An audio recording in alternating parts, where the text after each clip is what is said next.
પ્રભુ ઈસુના જીવંત અને પવિત્ર ત્રિએક નામમાં વાલા ભાઈઓ અને બહેનો, આપ સર્વને લોગોસ બાઇબલ સ્ટડી તરફથી હું પ્રેમી સલામ પાઠવું છું.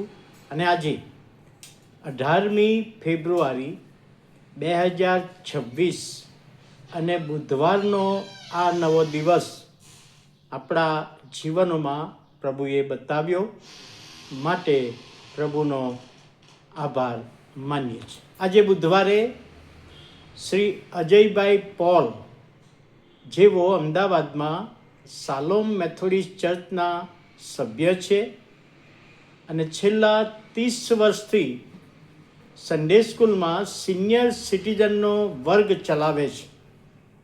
VBSમાં પણ તેઓ વર્ગ ચલાવે છે, વચનની સેવા આપે છે અને તેઓ 13 વર્ષથી નિવૃત્ત છે. વડોદરા જિલ્લા પંચાયતમાં મેડિકલ ક્ષેત્રમાં લેપ્રસી ડિપાર્ટમેન્ટમાં ઓફિસર તરીકે તેમણે પોતાની જવાબદારી નિભાવી. આજે મનન એમણે આપણને મોકલ્યું છે.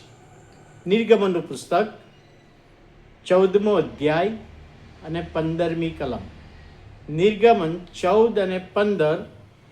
અને યહોવાએ મૂસાને કહ્યું કે તું મને કેમ પોકારે છે? ઇસ્રાયેલ પુત્રોને કહે તેઓ આગળ ચાલે. પરિસ્થિતિ કેવી હતી? રાત્રે 12 વાગે મધ્યરાત્રિએ મિસરમાંથી ઇસ્રાયેલી પ્રજાને બહાર કાઢ્યા અને જ્યારે તેઓ નીકળ્યા છે ત્યારે આગળ જતા સુપ સમુદ્ર આવ્યો.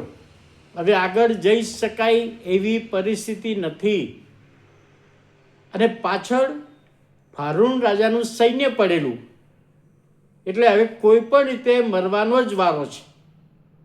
આગળ પાણી છે, પાછળ સૈન્ય છે. અને એવા સમયે ઇસ્રાયેલી લોકોએ મૂસાની વિરુદ્ધ કચકચ કરી. મૂસાને કહ્યું કે તું શા માટે અહીંયા અમને મરવા લાવ્યો છે? શું મિસરમાં કબરો નહોતી તો તું અમને અહીંયા લાવ્યો છે? હવે આગળ આ સુપ સમુદ્ર છે, પાછળ સૈન્ય છે, ક્યાં જવાનું? અહીંયા જ અમારે મરણ પામવાનું? કચકચ કરી, ઠપકો આપ્યો.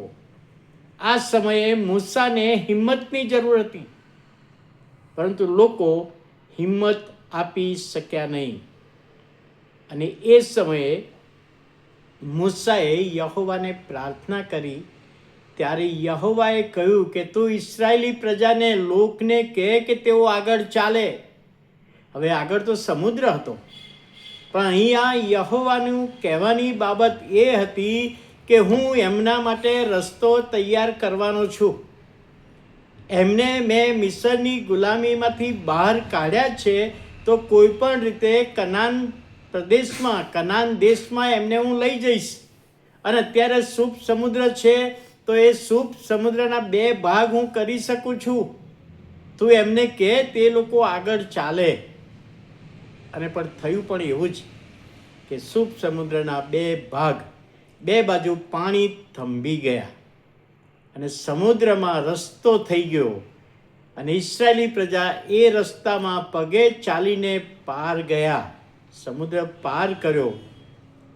રાજાનું સૈન્ય આવ્યું, રાજાનું સૈન્ય એ રસ્તે ગયું. ત્યારે યહોવાએ પાણી ફરીથી ભેગા કર્યા અને સૈન્યનો નાશ થયો. એ અહીં આગળ પ્રભુના વચનોમાં આપણે જોઈએ છીએ. કપરી પરિસ્થિતિ આપણા જીવનોમાં આવી હોય, હવે કોઈ રસ્તો નથી આપણા માટે એવું આપણને લાગતું હોય, નિરાશા લાગતી હોય, હતાશા લાગતી હોય. હવે હું શું કરીશ?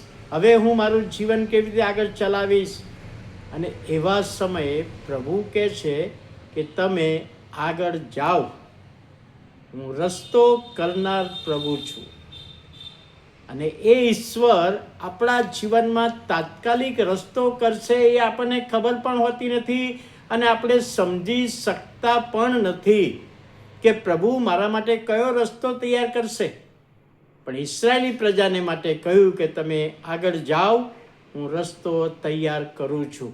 અને એ રસ્તો તૈયાર કર્યો અને ઇસરાયેલી પ્રજાનો અદ્ભુત બચાવ થયો. સમુદ્રના 2 ભાગ થઈ ગયા અને સૈન્યથી બચાવવામાં આવ્યા. એ પ્રભુનું વચન ઇસરાયેલી પ્રજાને માટે છે. તો વાલા ભાઈઓ અને બહેનો, આજે પણ એ જ પ્રભુ છે, આપણી સાથે ને પાસે છે. પ્રશ્નો છે, તકલીફો છે, ચિંતા છે, મુશ્કેલી છે, પ્રભુ કહે છે હું તમારા માટે રસ્તો કરનાર છું. અને આ વચન સમજવામાં પ્રભુ સહાય કરે. પ્રાર્થના કરીએ. પ્રભુ, અમે તમારો આભાર માનીએ છીએ, તમારા નામને ધન્યવાદ આપીએ છીએ. આજના દિવસને માટે, આજના મનનને માટે આશીર્વાદ માગતા તમારા હાથોમાં સોંપાઈએ. ઈસુ પ્રભુના નામે સાંભળો, માન્ય કરો. આમેન.